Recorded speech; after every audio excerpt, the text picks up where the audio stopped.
এই এসএমএস আসলেই আপনি যুবসাথী প্রকল্পের টাকা পাবেন এমনটা কিন্তু নয়। কেন সেটা আমি ভিডিওর মাধ্যমে বলছি, পাশাপাশি প্রমাণও আপনাদের দেখাচ্ছি।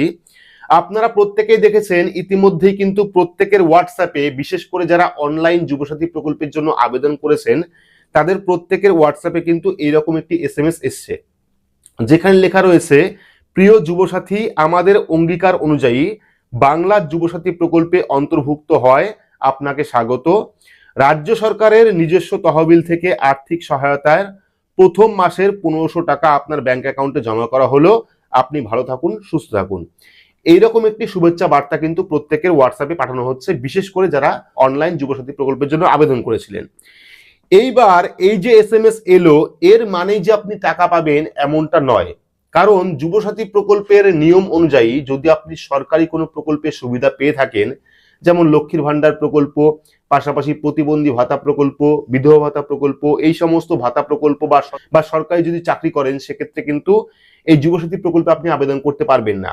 আপনাকে প্রকৃত বেকার হতে হবে, অর্থাৎ আপনি কোনো রকম কাজ করেন না, তাহলেই কিন্তু আপনি যুবসাথী প্রকল্পের টাকা পাবেন। কিন্তু দেখা গেছে প্রত্যেকের অ্যাপ্লিকেশন কিন্তু সাবমিটেড হয়ে গেছে এবং প্রত্যেককেই এরকম এসএমএস পাঠানো হয়েছে কোন রকম ভেরিফাই ছাড়াই। কারণ আপনাদের বলছি, কয়েকটি ডেমো অ্যাকাউন্ট ছিল, সেই ডেমো অ্যাকাউন্টেও কিন্তু যারা ডেমো অ্যাকাউন্ট দিয়ে অনলাইন রেজিস্ট্রেশন করেছে তাদেরও কিন্তু এই এসএমএস এসে। পাশাপাশি যারা সরকারি বিভিন্ন প্রকল্পের ভাতা পাচ্ছেন বর্তমানে, যেমন প্রতিবন্ধী ভাতা প্রকল্প হোক, বিধবা ভাতা প্রকল্প হোক, লক্ষ্মীর ভান্ডার প্রকল্প হোক, এই সমস্ত ভাতা প্রকল্পে যারা টাকা পাচ্ছেন তাদেরও কিন্তু এই এসএমএস এসছে। সেক্ষেত্রে এখনো পর্যন্ত কিন্তু আপনার আবেদনটি ভেরিফাই হয়নি। এই এসএমএস পাঠাচ্ছে কেন? কারণ আপনি যুবসাথী প্রকল্পে আবেদন করেছেন, আপনার আবেদনটি সাকসেসফুলি সাবমিট হয়েছে, এই জন্য কিন্তু এই এসএমএস আপনাকে পাঠানো হচ্ছে।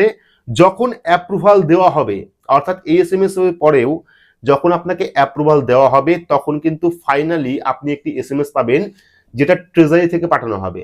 আপনাদের সেই এসএমএসটা দেখাচ্ছি। এইরকম এসএমএস যখন আসবে তখন আপনি বুঝতে পারবেন যে আপনার অ্যাকাউন্টে যুবসাথী প্রকল্পের টাকা ঢুকবে। তবে প্রত্যেকেরই এই এসএমএস এসছে এবং প্রত্যেকেই আশায় আছেন যে আপনাদের অ্যাকাউন্টে টাকা ঢুকবে। প্রচুর কমেন্ট আমি পেয়েছি আমার গ্রুপে, প্রচুর, সারাদিনে অন্তত প্রায় 100 থেকে 150 মেসেজ এসছে এরকম, যে প্রত্যেকের ফোনে, প্রত্যেকের হোয়াটসঅ্যাপে এরকম এসএমএস এসছে। সেটা কিন্তু তারা বলছে যে আমরা খুব তাড়াতাড়ি টাকা পাবো। কখন টাকা পাবো এই নিয়ে কিন্তু কোনো আপডেট নেই, বা তারা কোনো প্রমাণও করতে পারছে না যে তাদের অ্যাকাউন্টে টাকা ঢুকছে। সেক্ষেত্রে আমি যেটুকু খবর পেয়েছি সেটুকুই আপনাদের সঙ্গে শেয়ার করলাম। অর্থাৎ এই এসএমএস আসা মানেই আপনি যুবসাথী প্রকল্পের টাকা পাবেন এমনটা কিন্তু নয়। যখন ট্রেজারি থেকে শিডিউল হিসাবে আপনার কাছে এসএমএস আসবে, তখনই কিন্তু আপনি কনফার্ম হতে পারবেন যে আপনার অ্যাকাউন্টে যুবসাথী প্রকল্পের টাকা ঢুকবে।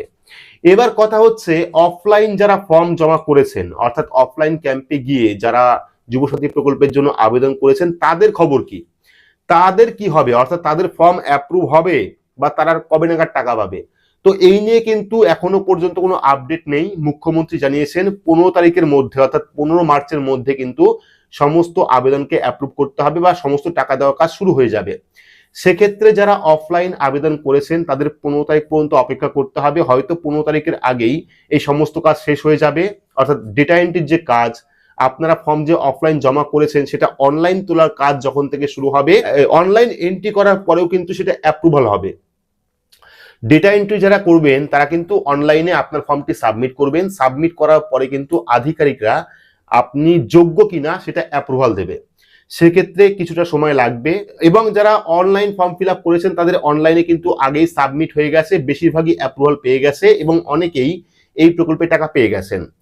তো এবার যারা অফলাইন ফর্মটা জমা করেছেন তারা কয়েকদিন অপেক্ষা করুন, হয়তোবা তারপরে অ্যাপ্রুভাল দেওয়া শুরু হলে আপনার অ্যাকাউন্টেও এই যুবসাথী প্রকল্পের টাকা ঢুকবে। তবে কিছু কিছু সমস্যা রয়েছে, অনেকেরই কিন্তু ব্যাংক অ্যাকাউন্টে টাকা ঢুকছে না, ফেল দেখাচ্ছে। অর্থাৎ অ্যাকাউন্ট নাম্বার ভুল থাকার জন্য অ্যাকাউন্টে টাকা ঢুকছে না। প্রথমত এসএমএস পাঠানো হচ্ছে যে আপনার অ্যাকাউন্টে টাকা ঢুকবে, পরবর্তী সময় আবারও এসএমএস পাঠানো হচ্ছে যে সরি বলে একটি এসএমএস পাঠানো হচ্ছে যে আপনার অ্যাকাউন্টে টাকা ঢুকছে না। কেন ঢুকছে না? কারণ অনেকেই আপনারা অনলাইন আবেদন করেছেন, আমাকে অনেকে কমেন্ট করছিলেন যে আমি সঠিক ব্যাংক অ্যাকাউন্ট নাম্বার দিয়েছি, তবুও আমাদের এই ব্যাংক অ্যাকাউন্ট নাম্বার ভুল এসছে। তো এই সমস্ত সমস্যায় যারা পড়েছেন, যাদের ব্যাংক অ্যাকাউন্ট নাম্বার ভুল হয়েছে, আপনারা সঠিক দিয়েছিলেন তবুও দেখতে পাচ্ছেন পরবর্তী সময় আপনার অ্যাকাউন্টটি ভুল, কোনো কারণে আপনার ব্যাংক অ্যাকাউন্টে টাকা ঢুকছে না, সেক্ষেত্রে কিন্তু অবশ্যই আপনাকে ব্লক অফিসে যোগাযোগ করতে হবে। যদি আপনি গ্রামের বাসিন্দা হন সেক্ষেত্রে বিডিও অফিসে যোগাযোগ করবেন, যদি আপনি পৌরসভার বাসিন্দা হন সেক্ষেত্রে মিউনিসিপ্যালিটি অফিসে আপনারা যোগাযোগ করবেন। তাহলে কিন্তু সেখান থেকেই আপনার যে সমস্যা তার সমাধান আপনারা করতে পারবেন। সমস্যা সমাধান করার জন্য আপনার যে অ্যাকনোলেজমেন্ট স্লিপ রয়েছে, অর্থাৎ অনলাইনে যে ফর্মটা আপনি সাবমিট করেছিলেন তার যে কপি রয়েছে সেই কপি কিন্তু ডাউনলোড করা যায়, ঠিক আছে।